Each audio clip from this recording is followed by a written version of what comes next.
In ancient times, a merchant lived with his three beloved daughters. His daily routine involved venturing to the market to buy and sell goods. One fateful day, while returning home, a sudden storm forced him to take shelter in a mysterious castle situated between the market and his house. The castle appeared deserted, yet it was filled with lavish halls and luxurious furnishings. Exhausted and hungry, the merchant found a table laden with delicious food and drinks. He ate to his heart's content and soon fell asleep in one of the grand bedrooms. Upon waking, he found a splendid breakfast laid out beside him. Bewildered by the mysterious hospitality, he roamed the castle in search of its inhabitants but found no one. As he prepared to leave, he remembered his youngest daughter's request for a red rose. He plucked one from the garden as a gift.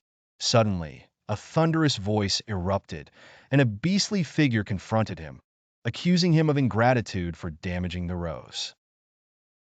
Overcome with guilt, the merchant offered his youngest daughter as compensation to the beast.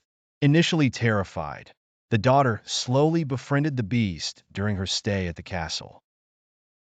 Over time, she came to understand his kind and gentle nature. One day, the beast expressed his desire for her to become his wife, which she politely declined.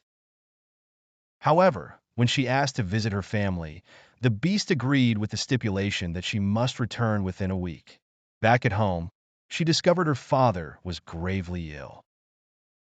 Filled with compassion, she pleaded with the beast to extend her visit. Moved by her heartfelt request, the beast allowed her more time, trusting she would return. However, the daughter's love for her family kept her longer than intended. When she finally returned to the castle, she found the beast gravely ill, near death. Realizing she genuinely loved him, she agreed to marry him. Her love and compassion broke the curse, transforming the beast into a handsome prince.